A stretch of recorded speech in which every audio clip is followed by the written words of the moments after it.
Hello student, this is Jyoti Saha from Kids School. Today we will discuss question answer class 7 science chapter 8 winds, storms and cyclones. Now first question is fill in the blanks. Wind is blank air, तो जो चलती हुई हवा जो wind is blank air, तो moving air को हम क्या कहते हैं? विंड कहते हैं। जो हवा चलती है तो उसको हम विंड कहते हैं। Winds are generated due to blank heating on the earth. Winds क्यों जनरेट होती हैं? अनइवन हीटिंग होती है जब अर्थ की, तो विंड्स जनरेट होती हैं। तो फिल इन द ब्लैंक्स में आएगा uneven. Near the earth surface blank air rises up, where is blank air comes down. कौन सी एयर जो राइजेस होती है वो होती है हॉट एयर। जो हॉट एयर होती है वो ऊपर ऊपर जाती है, जो कूल एयर है वो नीचे आती है। Air moves from a region of blank pressure to a region of blank pressure. Air हमेशा कहाँ जाती है? हाई प्रेशर से लो प्रेशर की तरफ मूव करती है, इसलिए फर्स्ट जो ब्लैंक है उसमें हॉट आएगा और जो सेकंड ब्लैंक है उसमें लो आएगा। क्वेश्चन नंबर सेकंड है suggest two methods to find out wind direction at a given place. आप कैसे सजेस्ट कर सकते हो कि विंड की डायरेक्शन कैसे है? तो हमको क्या करना है, पहला दिया है इसमें by watching the direction of the movement of dry leaves released in a air. हमें क्या करना है, जो सूखी पत्तियाँ उनको हवा में छोड़ देना है, और जिस दिशा में ये उड़ेंगी उसी दिशा में जो है डायरेक्शन विंड की है। दूसरा है वाई विंड वेन। एक इंस्ट्रूमेंट होता है जिसे हम बोलते हैं विंड वेन, उसके द्वारा हम जो विंड की डायरेक्शन को जो है पता लगा सकते हैं उसके द्वारा। क्वेश्चन नंबर 3 है state two experiences that made you think that air exerts pressure other than those given in the text। ऐसे दो हमें एग्जांपल देने हैं जिससे ये मालूम पड़े कि एयर एग्जस्ट करता है प्रेशर को, लेकिन वो जो एग्जांपल बुक के नहीं होने चाहिए, अलग आपको एक्सपीरियंस के आधार पर देने हैं। तो देखो फर्स्ट है blowing air in a balloon make it expand. जब आप क्या करोगे, हवा भरोगे बलून में, तो क्या होगा, वो एक्सपेंड हो जाएगा, यानी इसका मतलब एयर एग्जस्ट कर रही है प्रेशर को। सेकेंड है blowing air can move curtains on doors and Windows. जब एयर मूव करती है तो क्या होता है, कर्टेंस है, डोर और विंडो है, वो क्या करने लगते हैं, हिलते हैं, मूव करने लगते हैं, मतलब हिलने लगते हैं। तो इससे मालूम करता है कि एयर में प्रेशर होता है, इसी के कारण ये मूव कर रहे हैं।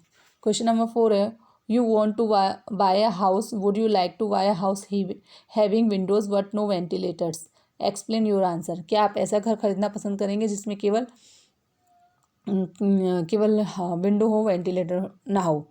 तो आपका आंसर क्या आएगा? नो। क्यों? Ventilation provides a path for warm air go out of the room. जो गर्म हवा है वो वेंटिलेटर के द्वारा बाहर चली जाती है, क्योंकि गर्म हवा हमेशा ऊपर उठती है और वेंटिलेटर ऊपर की साइड में होते हैं, जिससे वो गर्म हवा को बाहर फेंक देते हैं। This also helps the room to survive high speed wind. जब हवा तेज़ चलती है तो वो रूम में जो सर्वाइव कर सकता है, मतलब रूम में जो सामान है वो हिलेगा नहीं, जैसे हाई स्पीड की विंडो से अंदर आएगी और वेंटिलेटर से बाहर चली जाएगी। क्वेश्चन नंबर 5 में कहा है explain why holes are made in hanging banners and hoarding. जो बैनर्स होते हैं और जो होर्डिंग होते हैं उसमें होल्स क्यों देते हैं?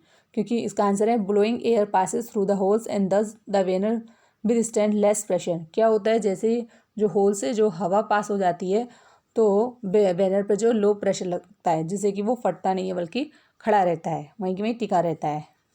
बैनर हो या होल्डर हो, होर्डिंग हो, तो वो वहीं के वहीं टिके रहते हैं। क्वेश्चन नंबर 6 में कहा है how will you help your neighbours in case of cyclone approaches your village और टाउन। अगर आपकी विलेज या टाउन में साइक्लोन आया तो आप अपने नेबर की कैसे मदद करेंगे? तो आपको ये समझना है और आप लिखो, आपको अपने आप स्टेप लिखने की क्या क्या आप मदद कर सकते हैं, अपने आप करना है आपको। क्वेश्चन नंबर 7 है what planning is required in advance to deal with the situation created by cyclone. तो आप कैसे प्लानिंग करोगे अगर आपको मालूम है कि साइक्लोन आने वाला है?